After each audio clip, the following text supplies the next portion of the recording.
years, protecting you and your family. Call 396-5555. Jacksonville. He's Hacker. Talk about a fried egg. I lasted about 5 minutes out there. I said, to heck with this. I'll do this in the morning. And I don't have any inside information. The lady that did it, she got in there. She made it happen. And he doesn't shy away from opinion. And I do enjoy drinking cold beer at ballparks. So if that makes me a baseball fan, then I'm a diehard baseball fan. It's Hacker After Dark on 1010XL.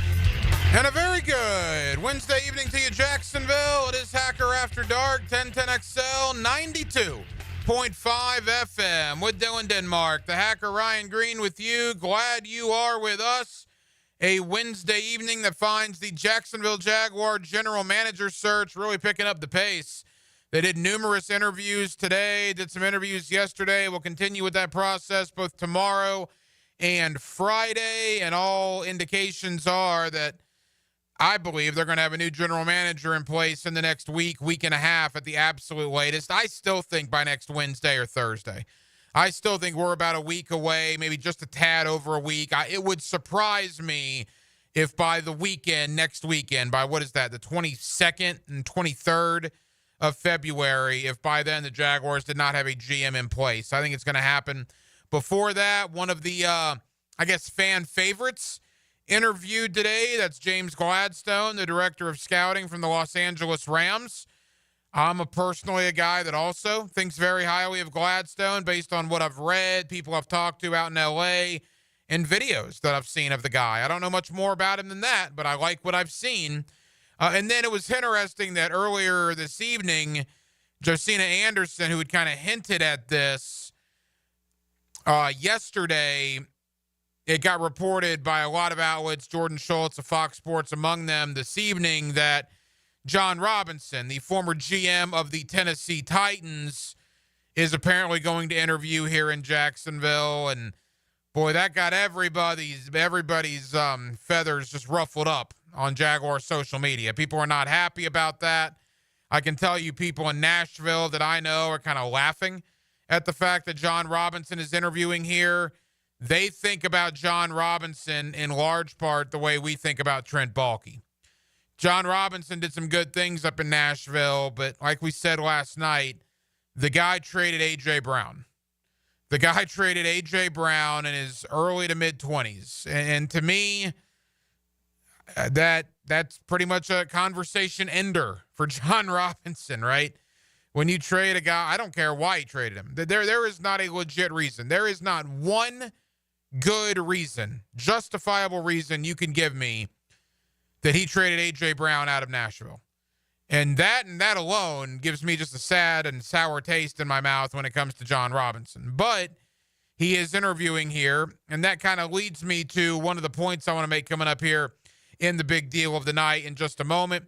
Guest lineup tonight looks like this. My buddy Leon Searcy, former Pro Bowl offensive tackle for the Jacksonville Jaguars. You get him every day on prime time, and you get him weekly right here on Hacker After Dark. Leon's going to join me coming up in less than 15 minutes or so.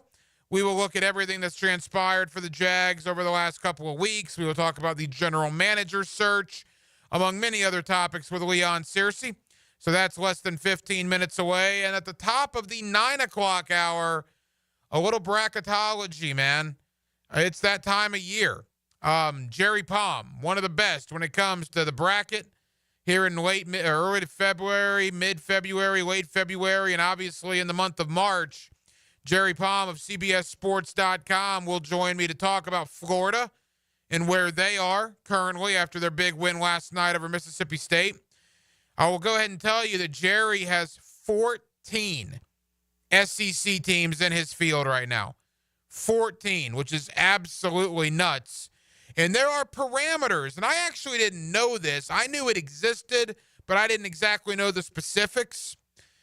If that many SEC teams make the field, and that's a big if, but if 14 do, there are parameters the committee is going to have to follow to ensure that certain teams cannot play each other until the round of 32 or the Sweet 16 or even some instances the Elite Eight. And I found that pretty interesting. And Jerry Palm's going to explain to you all that coming up at the top of the 9 o'clock hour. So we're absolutely loaded. We're with you till 10 o'clock as we are every night, and we certainly appreciate you spending part of your Wednesday evening with us. Every night here on Hacker After Dark, we do kick it off with a big deal of the night and Dylan Denmark. Let's do that right now. Time now for the big deal of the night. What's the big deal? What is the big deal? No, because it is a big deal. On Hacker After Dark. You know, the last 3 weeks, I guess, for you, the Jaguar fan here in Northeast Florida and beyond, has been pretty positive, right? I think most of you are happy about Liam Cohen. I think most of you are happy about Tony Baselli. I think most of you are excited about most of the GM candidates, not all, but most. So it's been positive, which is what has been desperately needed in this city with this organization and with this fan base. Because let's face it, let's face reality. The last 13 years have sort of sucked, right? With the exception of 2017 and 2022, every other year dating back to 2010, 2011 has sucked. Let's just call it what it is. And in that time, and you can even go back further than that, really in the history of the Jacksonville Jaguars, but primarily in the last 15 or so years, I think you as a fan base, even we as a media to an extent, all of us have been kind of beaten down by this team. As the losses have accumulated, the draft busts have accumulated, the busts in free agency have accumulated, the awful hires at head coach and the coordinator positions have accumulated. We have just come to realize that failure has been expected here in Jacksonville when it comes to this organization. We have just understood that the Jacksonville Jaguars are going to Jaguar, as we talked about when the season ended. But as I said, the last couple of weeks have been positive, but with that positivity now you get the news today about John Robinson, the former Titan GM that's going to interview here, and the excitement meter tumbled when that was released. Do I think he's going to get the GM job here? No, I don't. But I think there's so much baggage among the fan base when it comes to this organization that they're always looking for the worst case scenario. And I can't blame you for that because I'm kind of the same way. How are they going to mess this up? How are they going to mess that up? Because we have been programmed by this organization that they're going to make the bad decision. They're going to make the worst possible decision. It's in our DNA as covering the Jaguars or being fans of the Jaguars. That has just been the reality for really the last 25 years, but certainly the last 15 years. Whatever's going to go wrong will go wrong. The question is, the hiring of Liam Cohen and Tony Baselli as the EVP and the coordinators, who you're going to hear both of those guys tomorrow, Grant Udinski and Anthony Campanile. Can they turn that narrative around? Can they shake out the cobwebs of this fan base and get us out of that mindset that has been beaten into the skull here of everybody for the last decade and a half plus? But it's funny when I see the John Robinson news today that everybody instantly goes into panic. Because that's what we've been programmed to do following this football team. They're going to make a bad decision, at least one. It's going to happen, and it's going to be John Robinson, a guy up in Nashville who was the GM up there that I literally had Titans media and fans blowing up my social media accounts kind of laughing at me today. Like, are the Jaguars really going to do that again? Make another horrible decision? I hope not. I really hope not. You know, Anthony Campanile, I'm trying to get excited about Anthony Campanile, and this has absolutely nothing to do with him. But we did this a year ago, remember? Ryan Nielsen this and Ryan Nielsen that. And how'd that work out? Well, the Jaguars jaguared. They made a terrible hire. So it's hard to get excited about Campanile because we just did do this a year ago with a coordinator, and it blew up in our face. Here's the bottom line. You as a fan base, we as a media, everybody here in Jacksonville, again, for the last 15 plus years, we have been programmed to expect the worst when it comes to this football team. It has been built inside of all of us that anything that can go wrong will go wrong. It's in our DNA that only bad stuff happens to the Jacksonville Jaguars. And why? Because that's all we've really known for the better part of the last 15 years. Save 2017 and 2022, the rest of the time has sucked. 5-11, 4-12, 3-13, 1-15, 4-13. Losing 29 out of 33 in a 2-year stretch. Just beat us into submission, man. So even in the good times, it's hard to celebrate. And that's going to take a while to get out of our psyche. But I like the Liam Cohen hire. I like Tony Baselli as the EVP. I like the coordinator hires. I like the staff. What I don't like is the John Robinson situation, the former Titan GM that's going to interview here. I don't like that. And if following the Jaguars for any period of time will tell you something, it's that we're all concerned now that they're going to make a bad decision. Because it's what they do, and it's what they have done, and it's what they have shown us over and over and over and over. Let's hope that's not the case this time. Stay the course. You got a brand new head coach, a brand new young offensive mind at coordinator, a brand new defensive young mind at that side of the ball. Tony Baselli is the EVP. It has been phenomenal for the last couple of weeks. Finish it out with either Ian Cunningham in Chicago or James Gladstone in LA. I don't care about experience. I don't care about this. I don't care about that. Do something that is very un-Jaguar. You've done a great job of that for the last 3 weeks. Finish it out with this GM hire with Cunningham or Gladstone.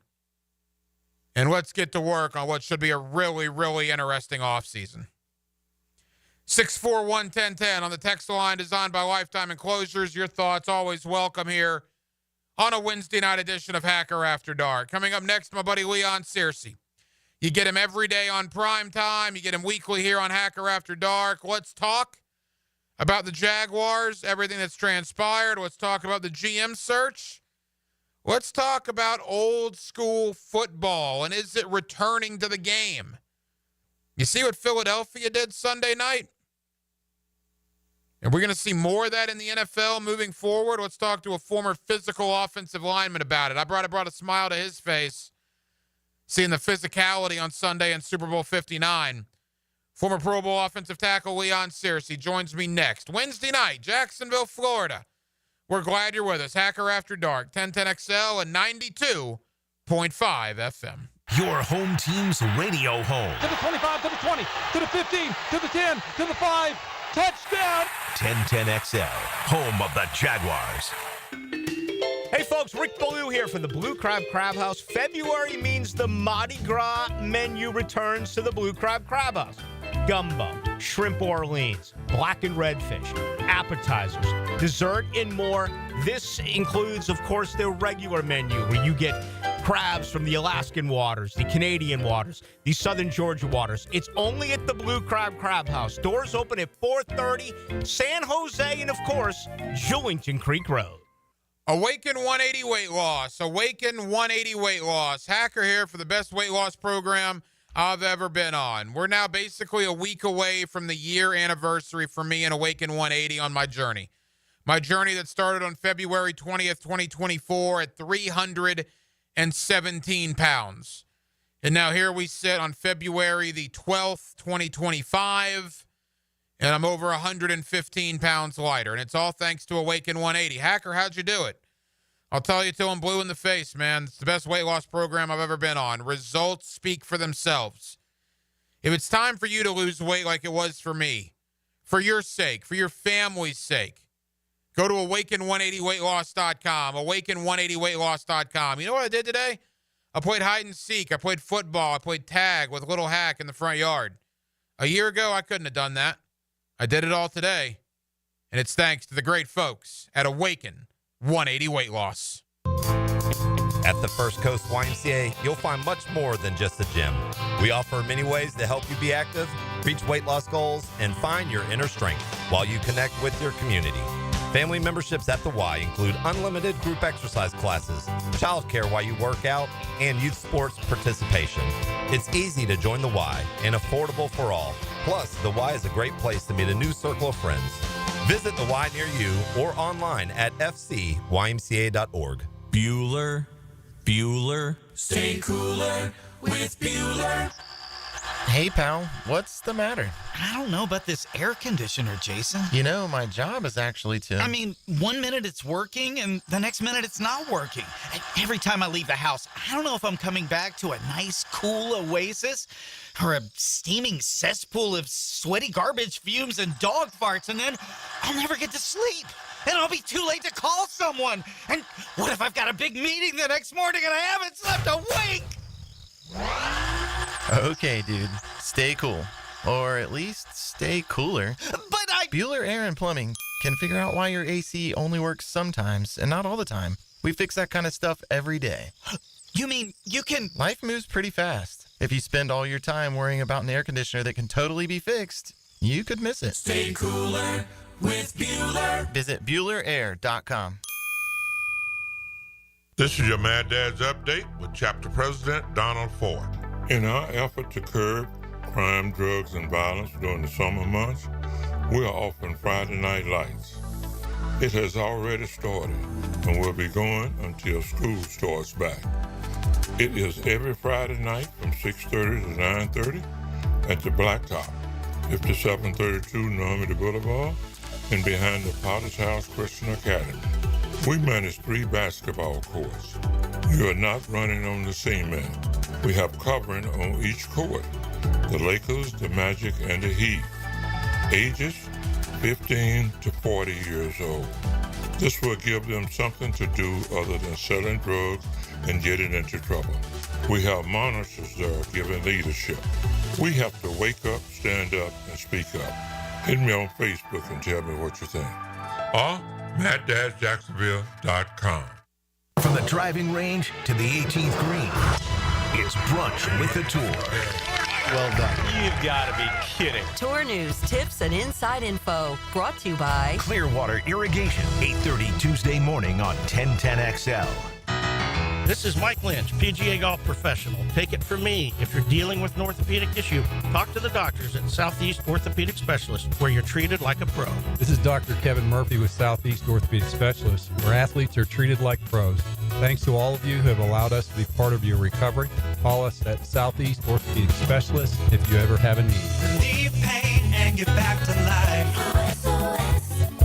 Southeast Orthopedic Specialists. I'm Stacy, and I want to tell you about my fogged up window fiasco at my house. I called up Mac at Baker Glass. He told me all I needed was a glass replacement. The process was so easy. All within a few days, they came out, measured, called me with an estimate, cut my glass, and came out to install the new ones. Now my view outside is fog-free thanks to Mac and his crew at Baker Glass. And my neighbors think I got some fancy new windows. I'm back with Baker Glass. No one treats you better. Denny Thompson here. You've got to check out Tyson's Showroom Home Theater with surround sound and comfy theater chairs. You can transform your living room into a cinematic experience. I can stay there to watch all my games. It's that comfortable. Call Tyson today and bring the theater experience home. Tyson Sound and Security, your security, home theater, and home automation experts. New showroom at 3555 U.S. Highway 17 in Fleming Island. Mia here. When it comes to roofing, whether it be shingles, metal, or most repairs, there is one name that has protected your home since 1999. Pro-Jax Roofing. Serving all of Northeast Florida, Mike and his guys have been repairing and replacing roofs for 25 years. Need insurance help? Mike's team can help. Raised in a military family, Mike provides great attention to detail with unparalleled quality and workmanship. They also have warranties, so you can have peace of mind. Call Mike today for a free estimate or online at ProJaxRoofingFL.com. Hey, Hicken here, or just call me Dreamfinders Danny. For a limited time to ring in the new year, Dreamfinders Homes is offering an amazing 4.99% fixed interest rate. Now's your chance to lock down that rate and get in the game. You heard me right. It's 4.99 fixed interest rate on select move-in ready homes. Visit DreamfindersHomes.com for sales event information and get in the game. Interest rate available on select move-in ready homes. Restrictions and limitations apply. Go to DreamfindersHomes.com for more details. 1010XL is presented by Farah & Farah, exclusive injury law firm of the Jacksonville Jaguars. Protecting you and your family. Call 396-5555. Jacksonville. Back here on 1010XL at 92.5 FM in the city of Jacksonville. We are glad you are with us. The Jaguar coaching staff, for the most part, completely filled out. Liam Cohen acted pretty quick as he brought in a lot of quality coaches, a lot of youth on the staff. We'll certainly talk about that. We have a GM search that is ongoing here in Jacksonville. And, of course, we have a Super Bowl champion with the Philadelphia Eagles getting ready to celebrate a world title. Let's talk about all of it with my buddy Leon Searcy. You hear him every day on XL Primetime, and you get him weekly right here on Hacker After Dark. Leon, how you doing, man? What's good, bro? Hey, buddy, we always appreciate it. Since the last time you and I spoke, the Jaguars have basically a complete coaching staff, which, Leon, includes a 29-year-old offensive coordinator in Grant Udinski. Your thoughts on that hire? Well, listen, I'm not surprised by who he's going after. I mean, he's going with familiarity. I mean, I'm pretty sure this guy had some kind of relation with Liam somewhere down the road. You know, hey, guy, you know, if I ever get a gig, you know, I sure like you to work for me. Those are the kind of conversations that are being had. And I'm sure Liam is reaching out to these guys, and he's reaching out to guys he's familiar with, or he's reaching out to guys that he's worked with are sending him in that direction. You know, the Sean McVay tree, so to say, the Matt LaFleur tree, the Kevin O'Connell, those type of guys. So, I mean, you know, I'm not surprised by not only the youth, but the lack of experience of these guys that he's hiring. I like the youth movement, Leon. It's obviously something that's pretty different from what's gone on here for quite a few years, to be honest. I'm just curious how that'll translate in the locker room. I mean, you know, you look at Mitch Morse, right, Evan Ingram, they're going to be older than their offensive coordinator. What's going to be the thought among the players, do you think? Well, you know, I like the new energy. I like the young energy. I think that you get guys that are young, it can be some kind of bond because we got virtually a young team as well. Yeah, we've got some wily old vets on the team, but most of the team that we have is young. So hopefully that energy can be matched in the locker room. And you know, guys, listen. When Coach Cowher drafted me in 1992, I think Bill was 35. Maybe. I mean, we had guys in the locker room that were probably older than Bill Cowher, but Bill brought some energy. You know, he played the game, and we kind of matched that energy. So, I mean, I think it can have a lasting effect on the locker room, knowing that you got young guys that you can relate to. Former Jaguar Pro Bowl offensive tackle Leon Searcy here with us on Hacker After Dark. Leon, you look at some of the rest of the staff, I have no doubt that you probably know Edgar Bennett. You guys didn't necessarily compete on the field at the same time, but he was at Florida State when you were at Miami. That's a cool story, right? A Jacksonville guy coming home to join the staff. What was your thought when you saw Edgar Bennett hired? Well, the first thing I thought, of course, was Florida State. And I'm not sure if we competed against each other or not while he was there. But, you know, Edgar was always a quality player when he was in the league. You know, he played the running back and the fullback position. So, yeah, Jacksonville guy coming back home, you know, with the experience of not only playing in the NFL, but coaching in the NFL. coming back home, man, I think that's a damn good story. The GM search is ongoing. It's odd, Leon, that here we sit on, what is today, February 12th. The combine is 2 weeks away. Free agency is less than a month away. And the Jaguars are just now really diving into the GM search. Does that, I guess, concern you at all?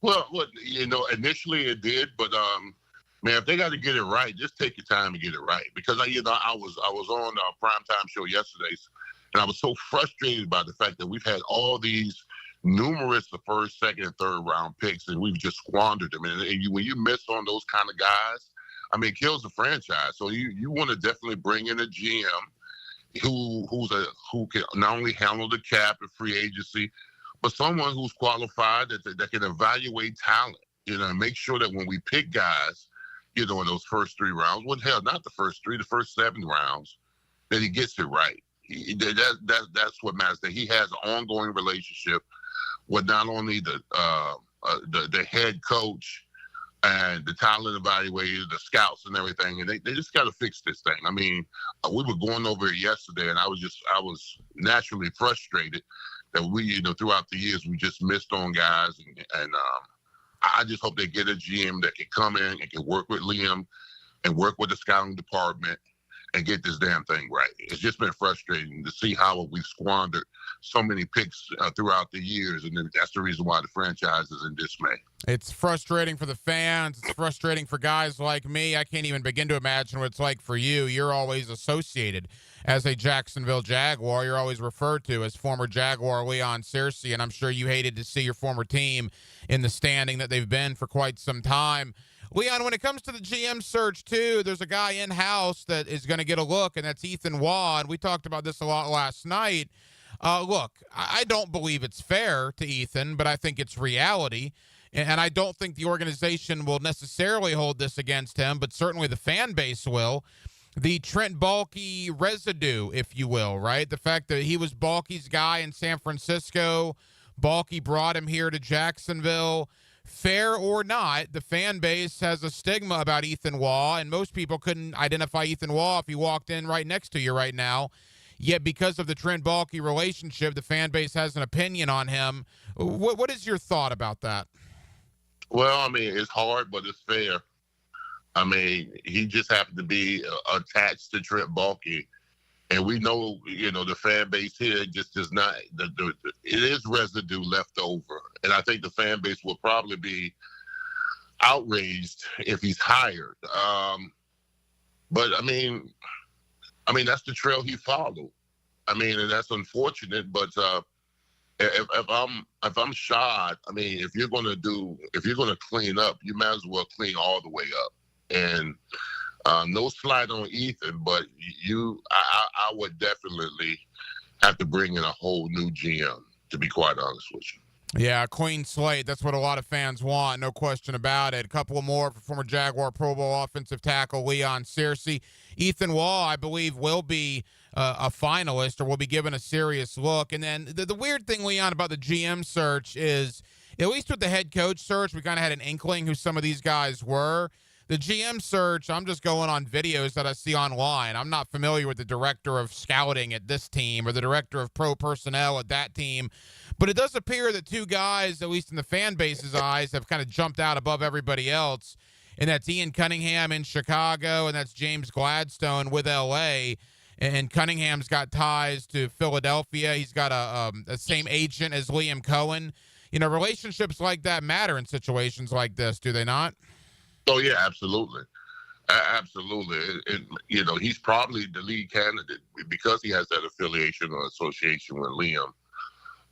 So, I mean, listen, those 2 guys, I mean, they're going to be – you want the GM and the head coach to have the same vision, to have the same vision of what you want your team to look like. And that's important. And it just felt like with Trent and Doug, that there was constant friction. There was, why do we go after this guy? Why do we draft him? I mean, even the defensive coordinator was hired by Trent and wasn't favored by Doug. You can't have those kind of relationships when it comes to the GM and the head coach. You got to have the same vision of what you want your team to be. And that kind of relationship. Now, don't get me wrong. I mean, you're not going to always agree on things. But you've got to have a relationship to where it's okay for me to say yes and you to say no, and then we still get the job done. I just believe that. And we'll see what happens with the GM search. Again, the combine just a couple of weeks away. I would think by next Wednesday at the absolute latest, the Jaguars will have their general manager in place. Final moments with Leon Searcy. Leon, to the Super Bowl. And look, explain something to me as a former Pro Bowl offensive lineman. How does Philadelphia, with 4 guys not blitzing anybody the entire game, absolutely destroy the 5 Kansas City Chiefs offensive linemen? I mean, that was a whipping on Sunday night. Well, I mean, the front line, I've always believed this in the 11 years that I played in the NFL. The front line is a war of wills. It's who wants it more. Who wants it more and who is willing to sacrifice their selfishness for the betterment of the team. And the Eagles' defensive line wanted it more. They had to watch film, and I've been in these rooms. They had to watch film and say to themselves, "Oh, they can't block us." Yeah. Or, yeah, no, I'm for real. I've been in defensive line meeting rooms where they say, "Oh, we're gonna kick that left tackle, that right tackle, or we're gonna whoop their ass." They can't block. I've heard them say it. I've heard it said when I was with Pittsburgh. I heard it said with the Jaguars. They made up in their mind, that front four made up in their mind that they were not going to be stopped by this offensive line. It's a war of wills. If I beat my man, we win. And that was the approach in the game from the start to the finish. They whooped them from the start to the finish. Now that's a rarity. That really is, because at some particular times, the offensive lineman, you buckle up and say, okay, enough is enough. They had no answers for that front four. They demolished them, absolutely demolished them, and it was a beautiful and a sad thing to see. It was beautiful because I was rooting for the Eagles, but as an offensive lineman, I was like, wow. I ain't never took no ass whooping like that. well, and to that point, and look, as fun as it is to draft skill position guys like Travis Hunter or McMillan, the wide receiver from Arizona, I mean, I get it. You know, that sells tickets and that's flashy. Big guys win football games. And you look at that Philadelphia Eagle front four, you know, Jalen Carter, Jordan Davis, Joshua Sweat. You look at even the Eagle offensive line with Lane Johnson and Landon Dickerson and the boys. Look, that's what won them the game. And if you're a Jaguar fan, it might not be the most eye candy, if you will. It might not get you hyped to draft a Mason Graham at number 5. But I got to tell you, Leon, after watching the Super Bowl, man, that's kind of the direction I'm on. We need some guys on the line of scrimmage because our lines of scrimmage here have not been good for the last couple of years. Hacker, I mean, I'm watching the Super Bowl, and I'm not going to lie, a tear came. It's 90s football. That's what 90s football was. You had defensive fronts that can rush the passer, and you had offensive lines that can run the ball. That Eagles team is old school as it gets. I mean, listen, the Chiefs, they brought into a new era. They brought in a new era. Everybody, you know, everything's vertical. The mastermind of Andy Reid and, you know, the plays and getting guys open and everything like that. You know what the Eagles said? You know what they say? You know what? The hell with all that. We're going to go back to old school, ground and pound football, beat you up, run the ball offensively, and then whoop your ass defensively with front four. That was my era. That was my era. That was my era when I was with the Steelers, when I was with the Jaguars. Now, don't get me wrong, the Philadelphia Eagles offensive line, I mean, they didn't run the ball effectively. But the threat of the run kept the play action. That's why Jalen Hurts was able to throw the ball down the field, because the threat, they had to keep Aiden in the box to stop Saquon. And then when they play action, you had one-on-one man coverage with Devontae Adams and A.J. Brown. and they beat the one-on-one coverage. It was a beautiful thing, Hack. It really was. It was a total demolishing, no question about it. And the Philadelphia Eagles, the parade is Friday. They're expecting about 1 million people at that parade, and what should be quite the scene there in the city of brotherly love. Leon Searcy, you get him every day on XL Primetime. We've been fortunate enough to have him weekly here on Hacker After Dark during the season. Leon will hopefully be able to ring your phone periodically in the offseason around the combine, maybe free agency and the draft. But thank you so much, as always, buddy, for joining me every week. And we'll pick it up on a weekly basis again when the season returns in August. You got it, bro. Living life on the edge of your seat. Are you kidding me? Your front row seat for play-by-play. Break it free, they're not going to catch you. 1010XL. Hey, Hicken here. I couldn't be any happier than to join the George Moore Chevrolet family. When I say family, I mean it. Visit their beautiful showroom today off Atlantic Boulevard. Find out exactly what I'm talking about. No pressure, just friendly help. And whether you want a car, a truck, SUV, electric, pre-owned, you name it, George Moore Chevrolet has it. And if you can't make it over to Atlantic Boulevard, no problem. MooreChevy.com is easy to navigate as any site you will try. It's never been more easy to use. George Moore Chevrolet. Together, let's drive. Don't miss the Players' Championship, March 11th through 16th at TPC Sawgrass. This can't-miss event features a variety of activities for every fan to enjoy, from delicious bites to the Sawgrass Splash. There are endless fan enhancements that will make for a memorable experience. Plus, watch the top PGA Tour players, including back-to-back champion Scottie Scheffler, take on the iconic stadium course featuring the famous Island Green. Tickets available at theplayers.com. Awaken 180 weight loss. Awaken 180 weight loss. Hacker here. And, a year ago, February 20th to be exact, is when I started on my Awaken 180 journey. At that point, I weighed 317 pounds. I was in a bad way, man. There's no other way to describe it. I was in a bad way. And now here we are, basically a year later, and I'm down over 115 pounds. And it's all thanks to the best weight loss program I've ever been on. I tried a lot of different things over the years. Nothing ever worked. Awaken 180 worked like a charm. Again, the best weight loss program I've ever been on. If it's time for you to lose weight like it was for me, do yourself a favor. Do your family a favor and go to awaken180weightloss.com. That's awaken180weightloss.com. Look, if I can do it, you can do it.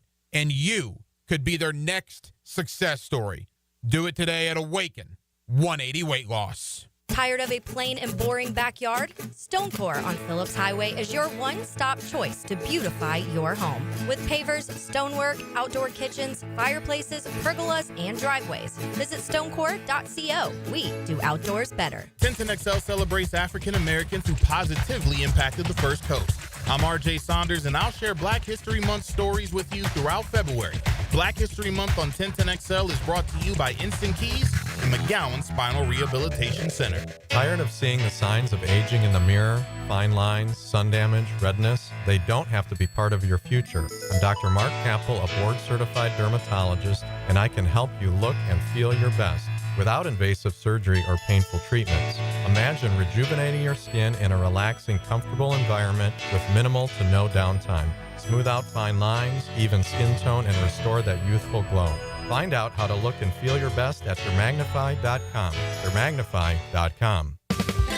Did you know your pup could take 30,000 to 60,000 steps a day at Dogtopia of Jacksonville Beach Boulevard? That's a whole lot of tail wagging fun with their best furry friends. At Dogtopia, they turn playtime into exercise, learning, and socialization in their off-leash, open play environment. Dogs build confidence, reduce anxiety, and stay happy and healthy, all while having the time of their lives. Visit Dogtopia of Jacksonville Beach Boulevard today. Yo, E.T. here, and don't let Valentine's Day sneak up on you. Plan the perfect romantic getaway in Clay County. Stay at one of Clay's beautiful Airbnbs or in luxury at Club Continental, a boutique riverfront retreat, and treat your special someone to an unforgettable dinner at the Hilltop Restaurant.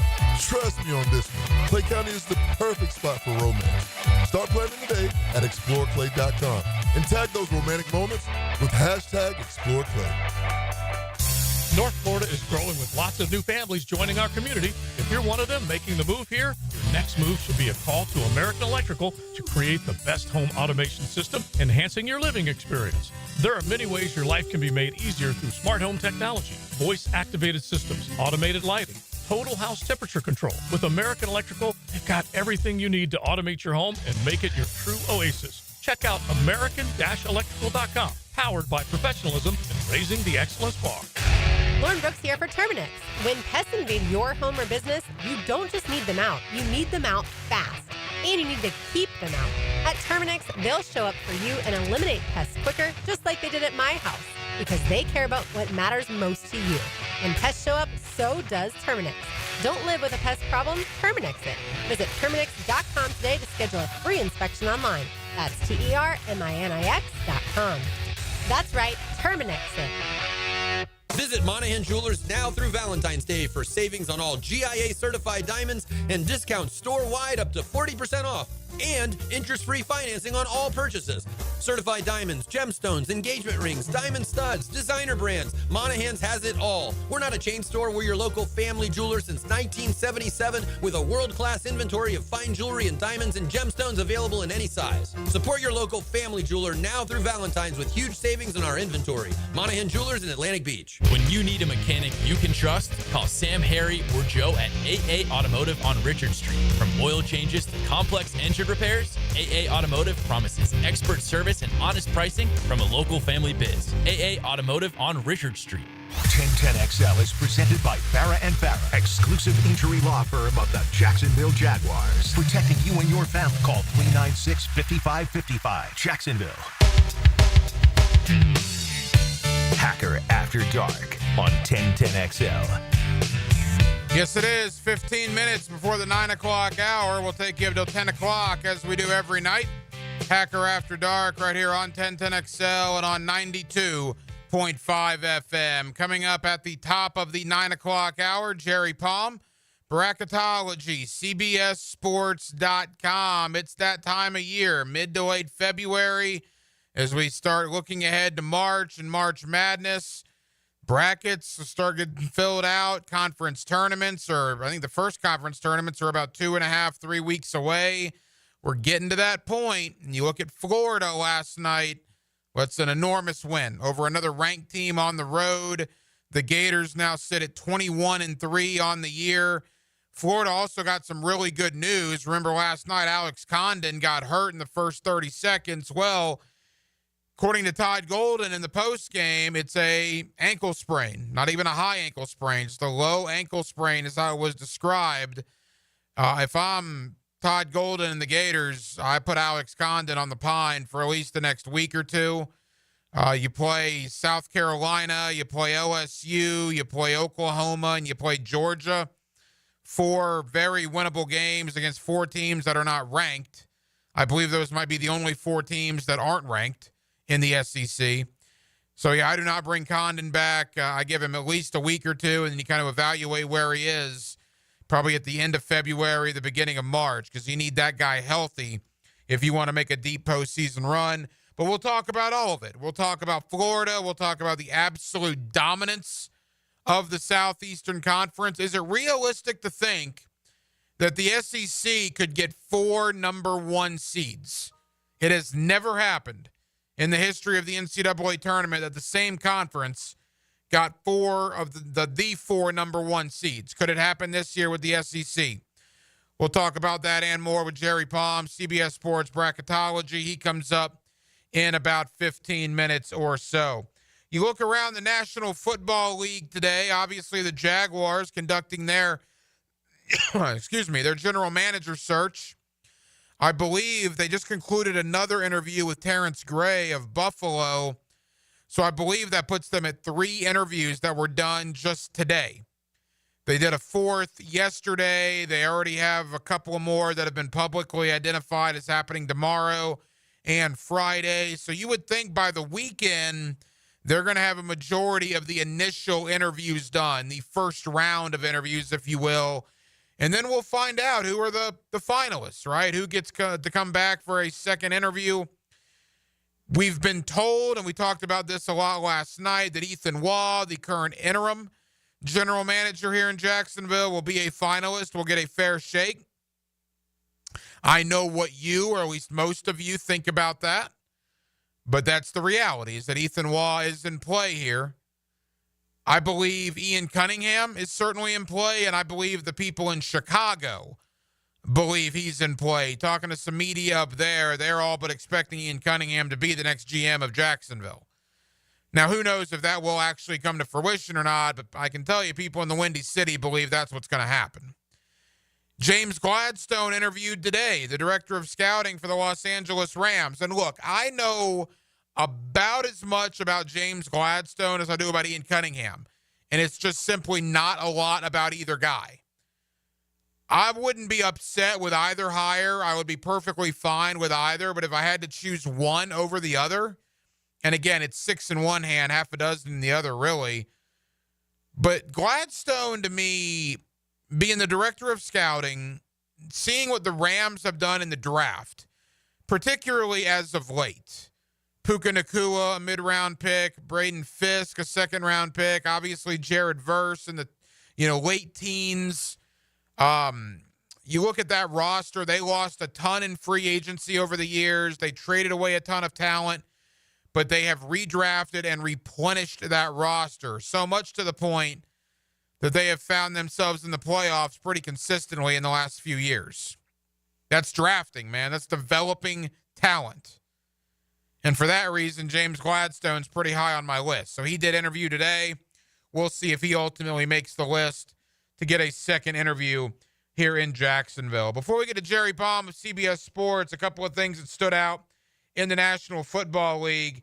Boy, Kadarius Toney. Yikes, yikes, yikes. Again, innocent until proven guilty. But Kadarius Toney was arrested earlier today and allegedly charged with strangling a woman. It's not good, man. There's nothing good about that whatsoever. And again, in situations like this, you have to keep in mind that, as that saying goes, and it's factual, it's where we should be. It's not how it is, unfortunately, but it's where we should be. Innocent until proven guilty, but obviously that's not the way things work. When you're arrested for allegedly strangling a woman, people jump to conclusions very, very quickly on something like that. So not a good look for Kadarius Toney, an NFL career that has been, quite frankly, a bust, right? He's been very, very mediocre, and he's had some off-the-field issues, and obviously this is a big one, and we'll see if what comes out of this. But you got to wonder if the end of the career for Kadarius Toney is near in the National Football League. A lot of talk about Travis Kelce. I know he does the podcast with his brother every week. My wife is a loyal fan of the New Heights podcast with the Kelce brothers. And on that podcast, he basically said he's going to take some time and then decide on his playing future. Now, prior to the Super Bowl, Travis Kelce said he had a lot of football left in him. Prior to the Super Bowl, there was really no talk at all about him retiring. But if you watch that game, and particularly if you watch some of the clips that are making their rounds around the social media platforms, Travis Kelce was bad on Sunday. He was bad in route running. He was bad in blocking. It was a terrible performance by Travis Kelce. Now, the guy is in his mid-30s, right? Father Time catches up to everybody. It's the only thing that's ever undefeated in sports is time, because it will catch you. It might take a little longer to catch some, like a Tom Brady, but eventually it will catch you. And Travis Kelce, the tight end position, being the best tight end in football for basically the last, 5 or 6 years at least, has Father Time caught up with him? Is it worth the grind to come back again? The guy's got 3 Super Bowl rings. The guy's got more money than he'll ever know what to do with. Is it worth the grind for a 35-year-old to come back and do this again? We'll see. But he said he is going to take some time, and he will then decide on 2025 and beyond when it comes to his playing future. Cincinnati's had a couple of guys in the news that have requested trades. Trey Hendrickson is one of those guys that requested a trade last year. Looks like he's thinking about doing it again, as is linebacker Jermaine Pratt. Jermaine Pratt is just the next guy in line to join the ranks of Deebo Samuel, to join the ranks of Cooper Kupp, to join the ranks of all of these guys that have either told their team or their team has told them that they are going to actively seek a trade partner. Jermaine Pratt's a good player. Not the name value of some of the other guys, but a good linebacker in the league. And we'll see what ultimately materializes out of that. Welcome back to the spotlight, Matt Patricia, formerly of New England. Obviously, the former head coach of the Detroit Lions. Certainly did not work out for Matt Patricia in Detroit. But he has been hired on as the brand new defensive coordinator for The Ohio State University. Of course, Ohio State has to replace Jim Knowles, who went to Penn State. So Matt Patricia, former Detroit Lions head coach, obviously all those years with Bill Belichick. He is now back in the spotlight in the world of college football with the Ohio State Buckeyes. More on the National Football League coming up in just a bit, but a little college basketball talk, a little bracketology talk. Jerry Palm, CBSSports.com. Let's talk about Florida. Let's focus on Florida, right? I believe if the tournament started today, they would be a number 1 seed. Who on earth saw that 2 months ago? I think Todd Golden has this team 21-3, 8-3 in the conference, beating 2 number 1 teams in the same season. I think Florida would be a 1 seed if the tournament started today. We'll talk about Florida. We'll talk about the SEC. How many teams could they realistically get in? And what are the guidelines the committee will need to follow if there are 11, 12, 13 SEC teams in the field? There are guidelines the committee will have to go after or go through to ensure the SEC teams don't meet each other in the tournament before they're supposed to. It's pretty interesting. I didn't know a lot of this stuff.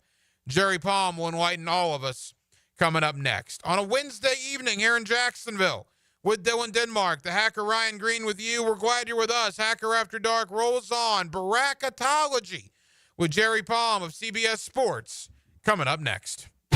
This is the playmaker and 3-time Super Bowl champion, Michael Irvin, and you are listening to 1010XL Jacksonville Sports Superstation. Now you can watch 1010XL shows all day on X, Facebook, and YouTube. Brought to you by MyBookie. Experience Vegas from the comfort of your phone anytime, anywhere. Sign up today. Use promo code 1010XL. Hammond, Valentine's Day is coming up. Got any romantic plans? Dad, I'm married to Clean Air. My plan is to help Jacksonville families breathe easier. You're helpless, but Clean Air does sound nice. Can duct cleaning really help? Absolutely. Dust, allergens, even odors can build up in your ducts. Cleaning them now makes your air fresher and healthier for your family. The EPA says better indoor air quality can reduce health risk. So cleaning ducts are like Valentine's Day gift for the house. Exactly. Forget chocolates. Fresh air lasts longer and doesn't melt. Plus, we've got a February special, $100 off your total. All right, sign me up. Maybe fresh air will make Mom fall in love with me again all over. You'll have to take her to dinner for that, but cleaner air will definitely help. Fair enough. Jacksonville, if you're ready to show your home some love, Google Zerorez and read over 7,000 five-star reviews. Zerorez. Spelled Florida backwards, it's the right way to clean. Zerorez.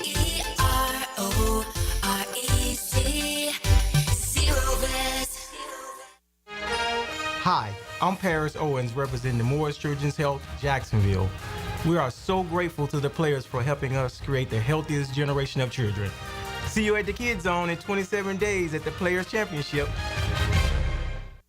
Love is in the air this February, but nothing kills the mood like a plumbing or HVAC problem. Whether it's a leaky pipe, a backed up septic tank, or your heater isn't keeping things cozy, don't worry. We've got you covered. Call Duck Rooter Plumbing, Septic, and Air Conditioning. Our expert team is here to keep your home running smooth, no matter the issue. When you're stuck, call the Duck, 904-862-6769, or online at duckduckrooter.com.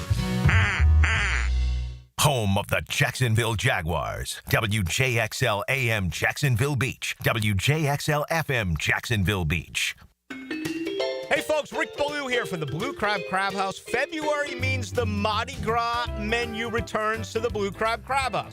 Gumbo, shrimp Orleans, black and red fish, appetizers, dessert, and more.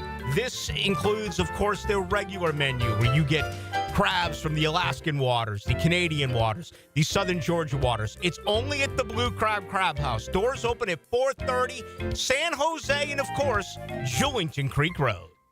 If you're 55 and up, T-Mobile has plans built just for you. 2 lines of unlimited for just $30 a line. That's a 45% savings compared to Verizon and AT&T. But don't just take our word for it. It's not just the savings that are great with our T-Mobile plan. There's all this value from all these other things that T-Mobile offers. T-Mobile has been such a savings for us. We love it. Switch today and get 2 free 5G phones like the Motorola Edge with Turbo Power charging that gives you power for the day in just 15 minutes. And customers 55 and up can get 2 lines of talk, text, and data for only $30 a line. Go to T-Mobile.com/choice55 to learn more.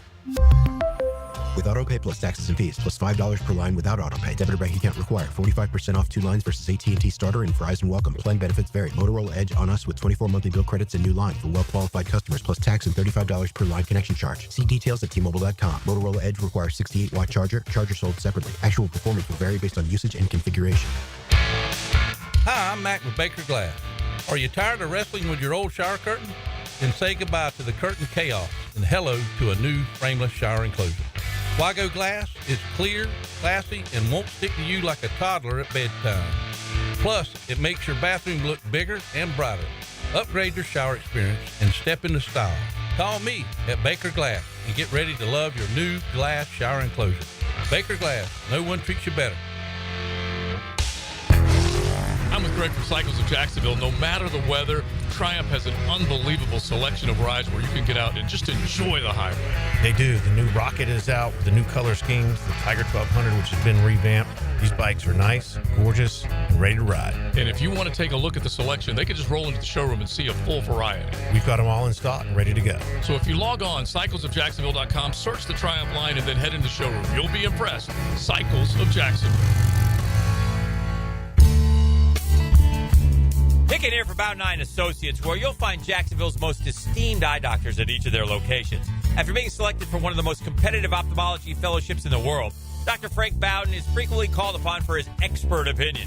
He is currently one of the few cornea and external disease specialists in the area and the founder of Bow 9. Visit Bow 9 Associates today and experience the difference. Bow 9 Associates, keeping the First Coast focused. Life is about choices and the decisions you make. I'm David Robbins with Epstein & Robbins. If you're convicted of a DUI, you'll have to face severe consequences. Walking through the doors of the courthouse or appearing at a bond hearing can be extremely intimidating. Without the right lawyer, you're likely to make the wrong decision. Let our team help you make the right decisions in court. Epstein & Robbins, the right choice. Epstein & Robbins. Fighting for your rights since 1975. 1010XL is presented by Farah & Farah, exclusive injury law firm of the Jacksonville Jaguars. Protecting you and your family. Call 396-5555. Jacksonville. On 1010XL at 92.5 FM in the city of Jacksonville, your home on the radio for the Florida Gators in the city, and we are certainly glad you are spending time with us. The Gators coming off another big road win over Mississippi State. You combine that with the big road win over Auburn. All of a sudden now Florida 21-3, 8-3 in the Southeastern Conference. And now in the middle part of February, we start saying that word, bracketology. With that, let's go to one of the best, Jerry Palm of CBSSports.com. Always kind enough to join us here on 1010XL. Jerry, how we doing? I'm all right. How are you? Jerry, we're good. Thank you for the time. All right. Look, I think when Walter Clayton and Will Richard, Jerry, tested the NBA waters and both decided to come back, I think at that point, Gator fans around here knew Florida might be pretty good. But 21-3, 8-3 in the SEC, I'm not sure if anybody, Jerry, saw this. Yeah, it's a great performance for sure. They took advantage, I guess, at least in part of a bad non-conference schedule, or at least bad by major conference team standards. But they've been terrific in the league. They've got the best win anybody can get, which is the win at Auburn. Only 3 losses, none of them bad or even close to bad. So, Florida's probably positioned now to be a number 1 seed when the committee reveals their bracket on Saturday as part of the CBS and bracket preview show. So that's interesting. So you think Florida would be in line for a number 1 seed? And look, the thing with Florida, Jerry, for 24 games, they've only had injuries in the last week and a half, right? They had the same starting lineup for like 21 games consecutively. And then all of a sudden, Walter Clayton missed a game. Elijah Martin's missed a couple. We saw Alex Condon go down last night, although it looks like that's just a sprain of the ankle. It could have been so much worse. How impressive are these 2 road wins also because Florida was not at full strength? Yeah, I mean, obviously that makes them even more impressive. And it shows that, they can win, even without, some of their best guys. 1 or 2 of their best guys, they can still find a way to win difficult games. So that certainly helps them. I don't know how much it matters to the committee because they won the game. The win's a win. It would matter more if they lost because there'd be some context attached to a loss. But in terms of, the just going forward, I mean, this is a team that now knows that they can win even if they're not at full strength. And that certainly can help them down the road should that kind of a problem recur. Jerry Palm, CBSSports.com with us here on 1010XL in Jacksonville. Jerry, I realize it just means more on the SEC gridiron, right? That's what they tell us. But I don't know when the Southeastern Conference decided to be the best conference in college basketball. And, Jerry, it's not even close, man. I mean, how did this happen so quickly? Well, I don't think it was quick. I think it's taken some time. But the league is, obviously, it's a league, but it's individual teams. As well. They've gone out and hired good coaches. They've built up their programs. They've had some money to spend on NIL, which also helps, of course. And, it's all sort of come together at once. I don't know if there was any sort of league strategy involved, but certainly, teams like Alabama and Auburn who, are thought of as big, football programs have bought into basketball, and they've hired, 2 great coaches. And, Florida's hired a great coach, and Tennessee's had a great coach for a while. And so it's just, Calipari is now at Arkansas. So, they're spending money not just on players, but on getting, good coaches into the league. And that's really helped, I think, build this up. But it didn't happen overnight. Some of these guys who are there have been around for a while, and they've had good teams. But now all of a sudden it seems like it's everybody all at once. Some of your colleagues in the national media that cover college basketball have made this statement. And even though I don't necessarily agree with it, I'm not sure I disagree with it either. I'm kind of in the middle, that it literally may be harder, Jerry, to win the SEC basketball tournament, or at least as hard as it will be to cut down the nets during March Madness. And what's your thought there? Well, there are 2 things at play there. One is, if to win the SEC tournament, you have to beat, probably good teams on 3 or 4 consecutive days. In the NCAA tournament, it's, you never play on consecutive days. And you play 2 games in a weekend, and then you get a week off, and 2 games the next weekend. And so the spacing is a little bit different. The quality of the teams that you might play could be, especially if you're one of the higher seeds with a bye until you get to like a quarterfinal. You're only playing 3 games, but you might play 3 really good teams. So I guess that's going to be hard. Whereas, in the NCAA tournament, at least if you're a high seed, your first round game shouldn't challenge you too badly. But, they're just different environments.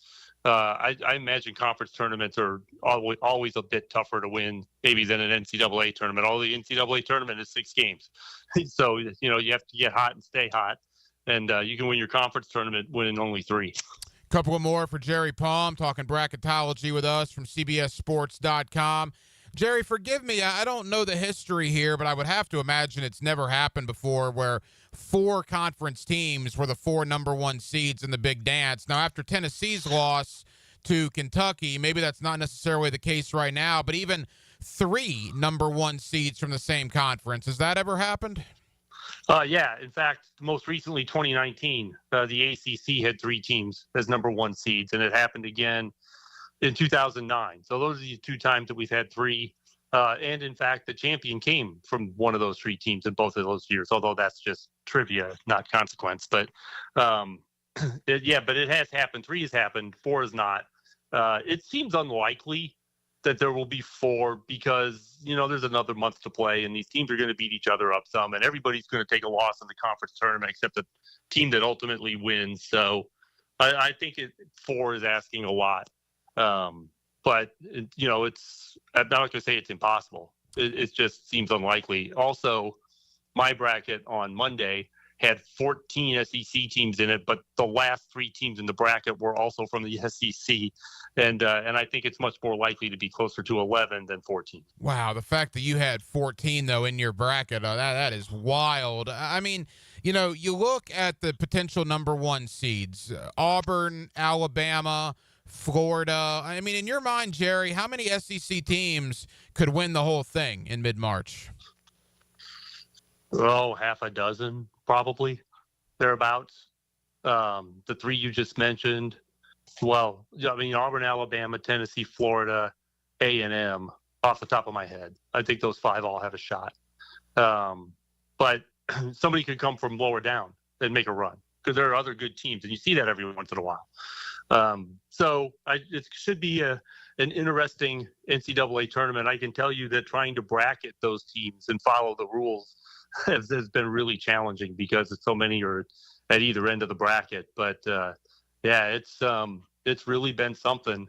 It's going to be a fun thing to watch develop because we've never had a league this dominant at the top of college basketball. I'm pretty sure. I mean, this many teams at the top of a bracket, at the top of a rankings. This is pretty remarkable, and I'm just off the top of my head going to say we haven't had this many up there before. Final moments, Jerry Palm, CBSSports.com. You just piqued my interest. What's the general rule about the bracket? Do you try to avoid conference matchups, certainly in the first round? Do they try to avoid those in the round of 32 as well? Actually, it depends how often you played in the regular season. If you ended up playing 3 times, they don't want you to meet before the Elite 8. If you only played twice, the Sweet 16. If you only played once, you could meet the round of 32. And, like I had 3 of the first 4 teams were SEC teams. Normally, they would not put 2 teams together in the first 4, but it's unavoidable in that case. And I have had 6 or 7 of the top 16 that are SEC teams, which means it's hard to bracket those teams so that, they don't meet too early. Plus, there's 3 or 4 Big Ten teams up there. There's 3 or Big 12 teams up there. So it's not just one conference you're dealing with in terms of the separation rules, and trying to get it to work out for everybody has been a real challenge. Jerry's final thought on the SEC, and I want to end nationally. But look, the thought is iron sharpens iron. That's what we always hear. I'm going to go to the opposite of that. My thought is watching these conference games, I mean, these are battles, man. Some injuries are starting to accumulate. Just look at the Gators. I mean, it's almost an issue of attrition for some of these teams now because they're playing, top 25 teams, sometimes 2 times in a 7-day period. Is there a concern for you that the SEC might beat each other up and maybe that'll affect them in March Madness? I don't know. I don't think so. I don't really buy into that. I mean, if you get injuries, yes, that's a problem. If you're just having to play, tough games every night, that actually, I think, helps you for the NCAA tournament because you're then going to be ready for anything you see there. So, but yeah, as long as you're not, beat up to the point where you've got injuries, then I don't think, having to play difficult games is a big deal. Best non-SEC teams to this point, Jerry. I would think Duke is obviously at the top of that list. Who else do you have? Yeah, Purdue, Michigan State have done pretty well. Houston in the Big 12 is coming on. Texas Tech, what's really been a disappointment is Kansas. So that was the preseason number 1, and they've lost 3 out of 5. I don't know if they played last night or not, off the top of my head, but they've been really struggling. But the top of the Big 10's been pretty good. The top of the Big 12 has been pretty good. Then you'll see some teams, I don't know, like Memphis maybe, that just flies under the radar because they play in the American Conference, but they've got some nice wins this year too, only you're not really going to see or hear much about them again until, bracket actually comes out in March. And then we have Florida State fans in our area. We know this is Leonard Hamilton's final year. They would have to really make a pretty magnificent run from this point forward, correct? They have to win the conference tournament.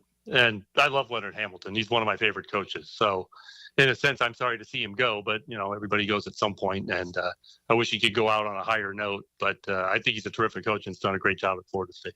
Jerry Palm, CBSSports.com. Jerry, tell the good folks here in Jacksonville about the special you guys have on Saturday and what they can look forward to when they head on over to the website.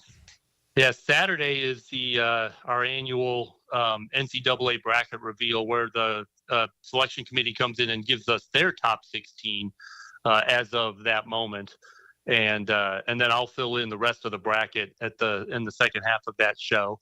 But it's always interesting to see how the committee is thinking about a month before Selection Sunday and what they think of these teams, and it'll really be interesting to hear them talk about all of these teams at the top of the SEC and how they've had to manage, trying to do this. Even this, 16 is all the farther they're going, trying to bracket and choose those teams is going to be interesting to hear them talk about. And that's at 12:30 Eastern on CBS Sunday. The second half of the show moves to CBS Sports Network at 1 because the Purdue-Wisconsin game will be on CBS at 1 o'clock. It is that time of year, bracketology, and one of the best is Jerry Palm of CBSSports.com. Jerry, I know you're busy. Thank you for the time. Let's hopefully do this again around tournament time, and we'll see where Florida winds up. Appreciate you, my friend. All right, thanks. 1010XL. Have your boarding passes ready. Jacksonville Sports Radio Mothership. That's one small step for man. Budweiser reminds us to drink wiser, like hydrating between beers. It keeps the fun going longer, and it's a commitment to responsibility. Remember, good times are ahead, so no need to overdo it. Know when to say when, and always designate a driver.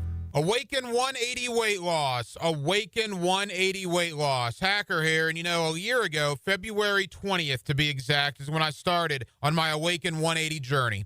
At that point, I weighed 317 pounds. I was in a bad way, man. There's no other way to describe it. I was in a bad way. And now here we are, basically a year later, and I'm down over 115 pounds. And it's all thanks to the best weight loss program I've ever been on. I tried a lot of different things over the years. Nothing ever worked. Awaken 180 worked like a charm. Again, the best weight loss program I've ever been on. If it's time for you to lose weight like it was for me, do yourself a favor, do your family a favor, and go to awaken180weightloss.com. That's awaken180weightloss.com. Look, if I can do it, you can do it. And you could be their next success story. Do it today at Awaken 180 Weight Loss. Here's your 1010XL First Coast Community Calendar. The Hometown for Heroes Home Buyers Program helps you get your down payment and closing costs paid. Call to learn more. 574-7180. City Rescue Mission has been providing food, clothing, and love for over 70 years to the homeless in Jacksonville. If someone you know is struggling, City Rescue Mission is here to help. Learn more about the City Rescue Mission at crmjax.org.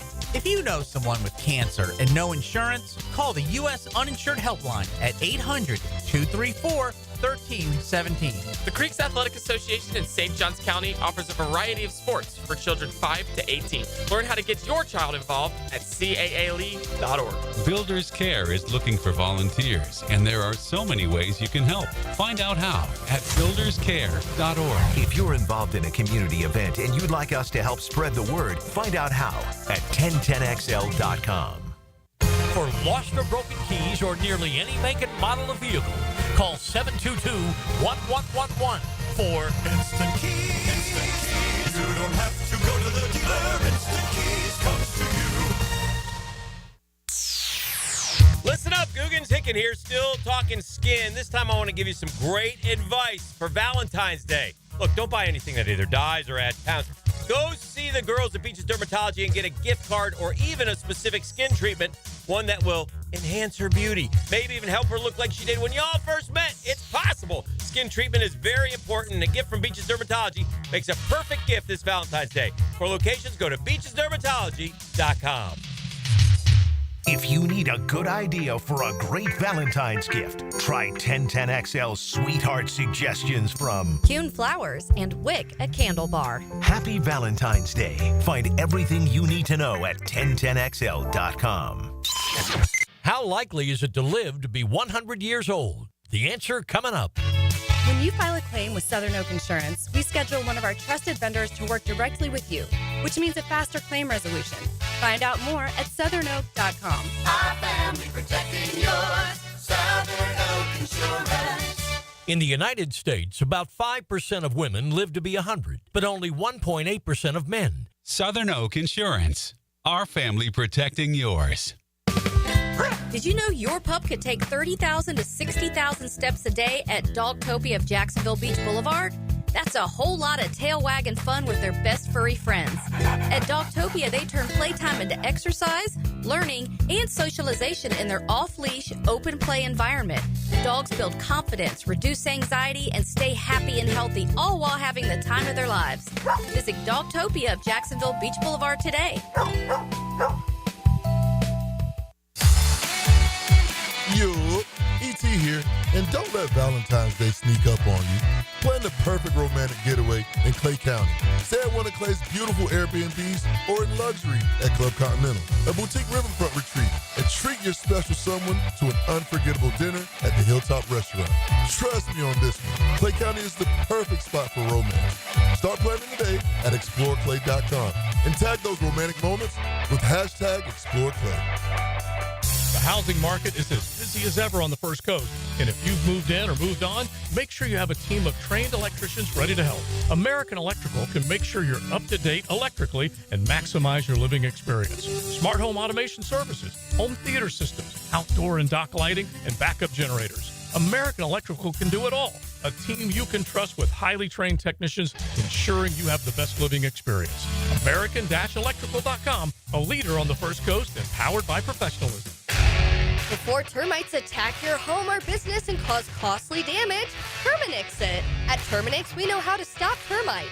These destructive pests have been around for millions of years, but before they show up, so do we. And their time is up. Don't live with a termite problem? Terminix it. Visit Terminix.com today to schedule a free inspection online. That's TERMINIX.com. TERMINIX.com. Terminix it. 1010XL is presented by Farah and Farah, exclusive injury law firm of the Jacksonville Jaguars. Protecting you and your family. Call 396-5555. Jacksonville.